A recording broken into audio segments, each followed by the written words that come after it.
Que alegria poder voltar aqui e podermos nos encontrar para o nosso Café e Fé, nesse programa tão precioso, onde nós podemos falar das insondáveis riquezas de Cristo, o Deus que se encarnou para nos salvar dessa maneira confusa que nós temos. Ele se fez gente para salvar a gente da maneira equivocada de ser gente tão miúda, tão egoísta, e ele assume a nossa causa. Este é um privilégio poder falar desse evangelho que liberta a gente. Vocês têm aí os links das nossas redes sociais que estão na sua tela para que você possa conhecer o nosso material e também participar conosco, compartilhando esse material com seus amigos, com as pessoas que você realmente acha que precisa. Você também pode orar por nós. Nós precisamos de suas orações e, se for possível, contribuir para que o programa se mantenha.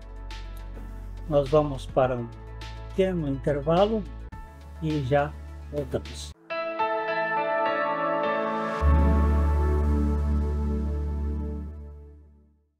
Ótica Higienópolis. Há 35 anos no mercado óptico de Londrina, sempre com novidades em produtos e tecnologia.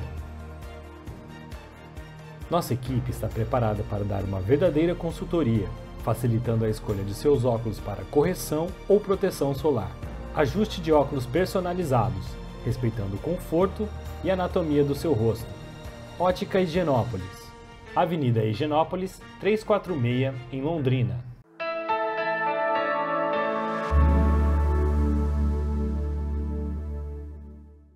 Nós temos conversado aqui sobre a oração de Jesus, a oração sacerdotal, e temos chamado a atenção sobre essa necessidade da intimidade com o Senhor Jesus. E já umas 3 vezes, né, Bruno, que estamos tendo a oportunidade de estar juntos. Bruno é um irmão nosso, querido, e a gente está nessa caminhada rumo à Nova Jerusalém. Não é só aqui e agora. Amém. Não é? E a gente tem procurado bater um papo sobre a oração de Jesus, e que ele falou, primeiro ele orou por si mesmo, orando para que ele pudesse glorificar o Pai. Depois ele orou pelos seus discípulos da época, e queria agora que a gente pudesse abordar um pouquinho quando Jesus ora pela igreja em todas as eras. A igreja, desde que ela surgiu no Pentecostes, ela se expande e vai ali por Judeia, Samaria, confins da terra, e chegou aqui no Brasil, né? E essa oração de Jesus aqui, a partir do capítulo 17, verso 20 de João, ele disse: não rogo somente por estes, mas também por aqueles que vierem a crer em mim por intermédio da sua palavra. Esse texto é interessante, Bruno. Ele não disse por intermédio da tua palavra, mas da sua palavra. Ó, não rogo somente por este. Ele está falando com o Pai. Sim. Jesus está orando ao Pai, não somente por estes. Estes aqui era Pedro, Tiago, João, André, André e aquela turma que estava lá. Mas também por aqueles que vierem a crer em mim por intermédio da sua palavra, palavra dos apóstolo. apóstolos. Uhum. E é muito interessante a gente observar que a igreja está fundada na pedra fundamental, que é Cristo, e na doutrina dos apóstolos. É. Como é que você vê isso, Bruno? Eu acho muito curiosa essa figura, né? Que a pedra angular é o gabarito, é de onde sai. E o Senhor fala que ele é a pedra angular e o fundamento, a base, como se fosse a fundação da igreja, sendo os apóstolos, e nós, o corpo, somos edificados em cima da doutrina que eles passaram. Claro, doutrina que eles aprenderam do próprio Jesus. E o que eu acho fantástico desse trecho que fala para que nós venhamos a crer por intermédio da palavra dos apóstolos, também é um chamado de Jesus de nós transmitirmos, passarmos a palavra para as próximas gerações, para os nossos filhos, os filhos para os netos, enfim. É uma espécie de corrida de revezamento, Exato. não é? A gente recebe o bastão e passa para outro, e aquele outro para outro, e assim vem de lá do Senhor e dos apóstolos para chegar até os nossos dias. E a oração que o Jesus faz para a igreja de qualquer era, de todos os tempos, é a fim de que todos sejam um. E como és tu, ó Pai, em mim, e eu em ti, também eles sejam em nós, para que o mundo creia que tu me enviaste. Interessante que ele fala da sua unidade com o Pai, eu e o Pai somos um. Ele fala sobre a unidade dos apóstolos, para que vocês sejam um. E agora ele ora para a igreja espalhada pelo mundo, de todas as eras, com o mesmo foco da unidade. Então, esta oração, ela é recorrente no Senhor e ela é de uma importância vital. A, a palavra vai dizer, né, que nós temos um Senhor, uma fé, um batismo, né, um Deus de todos, que está em todos e age por meio de todos. Essa unidade, aquela ideia que Jesus dá de ele sendo a cabeça e nós sermos o corpo, eu acho fantástica, porque não é todo mundo igual. Unidade não significa igualdade. Cada um tem a sua função, mas nós, em Cristo, nós somos um. E a gente entende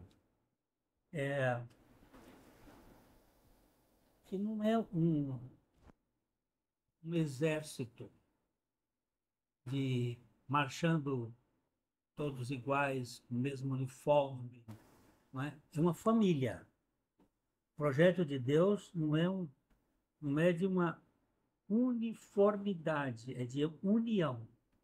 Não é uniformização, é unidade no Espírito. E o escritor aos Hebreus vai dizer assim, porque convinha que aquele por cuja causa e por quem todas as coisas existem, conduzindo muitos filhos à glória, aperfeiçoasse por meio do sofrimento o autor da salvação deles. Conduzindo muitos filhos, a ideia dessa unidade é uma ideia familiar, não é? Não de uniformidade, mas de unidade. Num programa anterior aí, você falou uma expressão da ideia de Santo Agostinho, né? Sim. E no essencial, No essencial, unidade. No não essencial, liberdade. E em todas as coisas, a caridade, o amor. amor. Então, tanto no essencial como no não essencial, caridade. Em todas as coisas, tanto naquilo que é essencial. Então, o que que o Senhor, o Jesus é o Filho de Deus enviado para constituir uma família com muitos filhos de Deus, como muitos irmãos, para que compartilhe esta obra maravilhosa da salvação. Então, o que nós vimos aqui, que Jesus roga não somente por Pedro, Tiago, João, Natanael, Judas, não Iscariote, que já tinha caído fora, e por aqueles discípulos, né? Mas também por mim, por você, orando por todos os que vierem a crer por sua palavra, a fim de que todos sejam um, como és tu, ó Pai, em mim e eu em ti, também eles sejam em nós, para que o mundo creia que tu me enviaste. Será, Bruno, que esta é uma dificuldade que o mundo está tendo? Essas divergências, essas polêmicas, essas contradições. Eu não estou falando de ecumenismo estrutural, de igualdade, mas daquilo que é essencial, aquilo que é fundamental para a salvação. Será que não é isso um impedimento que o mundo tem visto na igreja? Eu não tenho dúvidas disso, pastor. O testemunho que a igreja dá, Jesus, ele está orando pela unidade, para que por meio da igreja, por meio dessa unidade e do evangelho que a gente vai pregar, o mundo creia nele. Agora, se nós brigamos mais internamente do que qualquer outra coisa, que tipo de testemunho vai dar? Você não vai confiar em alguém que vai te falar uma coisa que ele não vive. Então não é. Jesus não veio passar doutrina, eloquência. Ele veio passar a vida. É, essa ideia, ele diz assim, ó, eu lhes tenho transmitido a glória que me tens dado para que sejam um como nós somos. De novo, ele diz, eu lhes tenho transmitido a glória. Que glória é esta? Quando ele diz, glorifica-me com a glória que tínhamos antes da fundação do mundo. Eu te glorifiquei a ti. E ele agora fala de uma glória da cruz para mim. Paulo diz, eu não quero me gloriar, não sei, na cruz de Cristo, porque essa glória tira a mim do centro. Que a gente não quer, né? A gente não- Tem uma coisa que a gente não quer, sair do centro. É, porque só vai haver unidade se houver acordo. Andarão dois juntos, o profeta Amós disse lá atrás, andarão dois juntos, se não houver entre eles acordo. E acordo em quê? No que é essencial. E o que é essencial? É que Cristo Jesus assumiu a nossa causa. E Cristo Jesus morreu, não apenas por você, Bruno. Isso é verdade, isso é uma parte da verdade. Ele morreu por nós, mas não apenas por nós. Mas ele nos incluiu nele para que nós morrêssemos com ele. Pelo menos é isso que eu entendo que o apóstolo Paulo quis dizer assim. Eu estou crucificado com Cristo. E vivo não mais eu, mas Cristo vive em mim. E a vida que eu agora vivo na carne, vivo pela fé no Filho de Deus. E Paulo vai dizer isto muito tempo depois da crucificação de Cristo. Eu nem sei se Paulo estava em Jerusalém no dia da crucificação de Cristo, mas eu sei que ele tinha consciência de que a crucificação de Cristo foi sua própria crucificação para o ego. Não que ele fosse fisicamente, ele morreu fisicamente, mas que as ambições do seu ego foram crucificadas para que haja unidade. Não vai haver unidade sem que o meu eu seja tirado de cena. E por falar em tirar de cena, eu vou sair de cena um pouquinho e logo nós estamos voltando.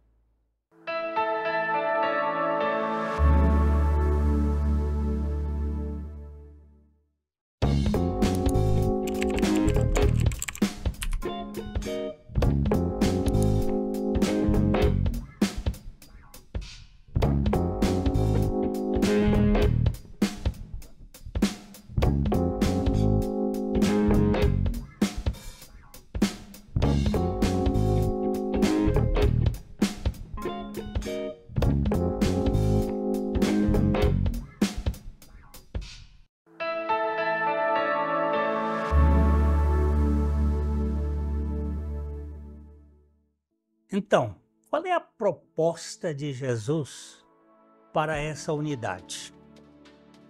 Ele tem um projeto eterno que foi engendrado antes da fundação do mundo, porque o Cordeiro de Deus, ele foi sacrificado antes da fundação do mundo. E ele diz assim, eu neles e tu em mim, a fim de que sejam aperfeiçoados na unidade, para que o mundo conheça que tu me enviaste e me amaste, como também amaste a mim. Eu entendo que eu estava em Cristo na cruz e que Ele está em mim na ressurreição. Há um paralelo bem interessante. Ele disse, vós em mim e eu em vós, antes da cruz. Ele dá essa ideia. Ele diz assim, ó, para que sejam um como nós somos, eu neles e tu em mim. Isso só pôde acontecer depois da ressurreição, porque antes ele não podia morar em nós quando habitava em nós todo o pecado. Então ele teve que nos incluir nele, nos fazer morrer nele, e depois ele vem habitar em nós. E o Pai em nós, para que sejamos aperfeiçoados na unidade, para que o mundo conheça que tu me enviaste e os amaste, como também amaste a mim. Bruno, isso é tremendo. Isso é grande demais para entender, né? Eu gosto de Ezequiel que ele usa a figura do coração de pedra, coração sem vida, morto, cheio de pecado, que ele tira e põe em nós um coração de carne. E ele fala que ele vai, junto com o coração de carne, pôr o seu próprio espírito em nós, para que a gente ande segundo o amor, segundo aquilo que ele nos criou para fazer. Às vezes a gente acha que a lei de Deus ela pode ser algo ruim, ou Deus está exigindo o cumprimento da lei para isso e para aquilo, quando Deus está falando assim, esse é meu caráter, esse é quem eu sou, isso é bom para vocês que seja assim. E nisso nós vamos sendo aperfeiçoados. Ele em nós, a esperança da glória, a esperança do aperfeiçoamento, a esperança da vida. Você sabe que essa figura de linguagem do coração de pedra para o coração de carne e para que o Espírito habite em nós, eu entendo isso de uma maneira, além do coração de pedra, ser um coração duro, empedernido, ele também representa a natureza de Adão, que foi feita do pó da terra, da pedra. E o coração de carne, a meu ver, ele tem a ver com Eva, a semente da mulher. Aquele que viria da semente da mulher, que é Cristo. E que ele, lá na cruz, ele quebra o coração de pedra de Adão, crucifica aquilo que a Bíblia chama de velho homem, e nos dá, na ressurreição, o coração de carne, o coração da ressurreição. O coração que vem por meio do filho da ressurreição, que é o filho da mulher. Né? Então eu entendo isso. Aí vem o Espírito Santo. Eu vou colocar o meu Espírito para que vocês me obedeçam. E aí é o aperfeiçoamento, né? Sim. Sejamos aperfeiçoados na unidade. Depois, Jesus vai usar no versículo 24, Pai, a minha vontade é que onde eu estou, estejam também comigo os que me deste, para que vejam a minha glória,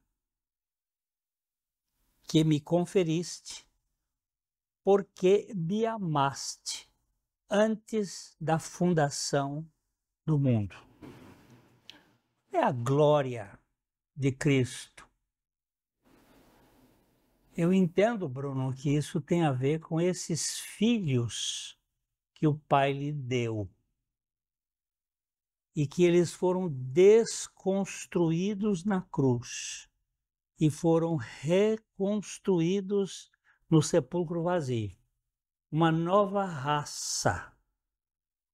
Ou você está em Adão, ou você está em Cristo. Se você está em Adão, é o coração de pedra. Se você está em Cristo, é o coração de carne. Então, é aí onde vai haver unidade. Porque dois chifrudos não vão beber na mesma cumbuca. Isso já diziam os antigos, que dois carneiros de chifre não bebem na mesma vasilha. Sim. Porque eles vão ficar se debatendo. Ou você ganha a experiência da sua morte com Cristo, ou não vai haver unidade. E o que me chama a atenção nessa fala de Jesus é ele trazer, claro, a atenção para essa glória e dizer que o desejo dele é que nós estejamos com ele. Isso é grande demais. É. E essa glória que ele nos deu, como ele vai dizer um pouco antes, é traduzida na unidade de que forma? Quando Paulo vai dizer em Filipenses, né, ele fala assim, ó, tenham em vós o mesmo sentimento que houve em Cristo, que o sendo igual a Deus, sendo Deus, ele não julgou como algo que ele deveria se apegar, mas se esvaziou. Então ele fala, da mesma forma, vocês considerem os outros acima de vocês. Isso que gera a unidade. Desmancha essas competições. Eu tenho uma história para contar. Na época da Segunda Guerra Mundial, e quem me contou essa história foi meu professor de Teologia Sistemática, que era o capelão brasileiro na Segunda Guerra Mundial, Dr. João Filson Sorém. E ele contou que havia os soldados brasileiros haviam capturado um grupo de soldados alemães e um sargento que falava alemão, aqui de Santa Catarina, ele foi responsável para fazer a vistoria naqueles soldados alemães. E ele estava fazendo, apalpando e vendo e verificando o que eles tinham ali, alguma arma, e viu de um bolso de um jovem rapaz alguma coisa pontiaguda, e ele bateu no bolso e tirou aquilo e era um Novo Testamento de bolso. E ele pegou ali e folheou e dizia na introdução para Franz, lá eu não me lembro o nome da pessoa, uma lembrança da igreja tal para você ler nos seus momentos de guerra. E ele olhou para ele ali, viu aquele, e esse sargento era um cristão também, um crente em Jesus Cristo. Aí ele separou todos ali, depois pegou aquele rapaz e sentou-se com ele, trocou a jaqueta molhada e pôs um cafezinho brasileiro, café brasileiro. Estavam os dois conversando e rindo ali, e chegou o capitão e disse: sargento! Ele se levantou, fez continência. Que guerra é essa? E o sargento disse: capitão, a guerra acabou aqui. Nós não somos inimigos. Nós somos irmãos em Cristo Jesus. Você vê? Ele desmancha a competição, a guerra, a disputa.